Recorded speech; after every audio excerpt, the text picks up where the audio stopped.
Factory से बाजार होते हुए लौटकर आए ललित के लिए पानी लेकर आई उसकी पत्नी सुधा उससे बोली, सुनिए ललित जी, मुझे आपसे एक बहुत ज़रूरी बात करनी है।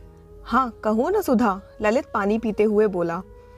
जी वो बीते कुछ दिनों से एक बात मेरे मन में आ रही है, पर आपको कैसे कहूँ मुझे समझ नहीं आ रहा।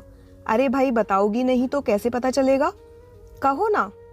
जी वो, ओफो यार सुधा, जानती हो ना हम दोनों पति पत्नी हैं, जीवन साथी, बिल्कुल एक दोस्त की तरह रहते हैं। तुम्हारी बात हमेशा ध्यान से सुनता हूँ कि नहीं, तो अपने इस हमराही हम सफ़र से कहने में कैसा संकोच करती हो। जी बात तो आपकी सही है। तो सुनिए ललित जी, आप मुझे हर महीने अपनी तमाम सैलरी लाकर दे देते हैं ताकि मैं उसी बजट में पूरे परिवार को संयोजित करते हुए चल सकूं। तो बात ऐसी है कि पापा जी, उनके लिए कुछ करने से पहले आपसे पूछ लेना मैं उचित समझती हूँ। सुधा साफ साफ कहो ना, आखिर बात क्या है। ललित ने बेसब्री जताते हुए कहा, जी देखिए पापा जी एक प्राइवेट कंपनी में बहुत ही साधारण सी नौकरी करते थे और पिछले 3 महीनों से वह रिटायर हो चुके हैं। मतलब ये तो अच्छी बात है ना, तुम जानती हो मैं उनके काम करने के खिलाफ था, मगर उन्होंने जिद की और माँ की मर्जी थी, वरना मैं इतना तो कमा लेता हूँ कि हम सभी अच्छे से अपना जीवन व्यतीत कर सकें। जी मैं आपकी बात से सहमत हूँ।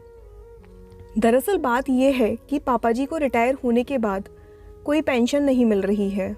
तो मतलब तुम्हें लगता है कि वह, बस इससे आगे कुछ मत बोलिए, इसलिए बोलते हुए हिचकिचाहट महसूस हो रही थी। सुधा वो मेरे पापा हैं, मेरे भी तो हैं ललित जी। असल में मैं आपसे उनकी ज़रूरतों के लिए बात करना चाहती थी। मुझे पता है सुधा, और इसीलिए मैं उनकी और मम्मी की सारी आवश्यकताएं पूछ पूछ कर पूरी करता हूँ। पर क्या इतना करना ही पर्याप्त है? अरे यार तुम पहेलियाँ क्यों बुझा रही हो, साफ साफ बताओ ना कि आखिर तुम्हारे मन में क्या है।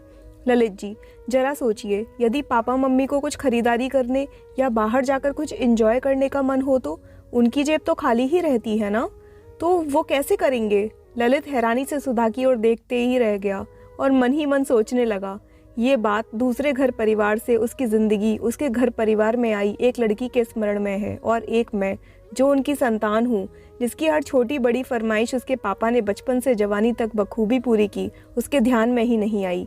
मैं उनके लिए ये तक नहीं सोच पाया कि उनकी जेब कभी खाली नहीं रहनी चाहिए।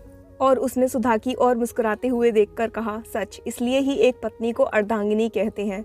आज से हर महीने पापा को भी और मम्मी को भी पॉकेट मनी दी जाएगी, जैसे वो मुझे बचपन में दिया करते थे। हमें इस उम्र में उनकी देखभाल बच्चों जैसी ही करनी है। तुम यही कहना चाहती हो ना, जी मेरे समझदार पति।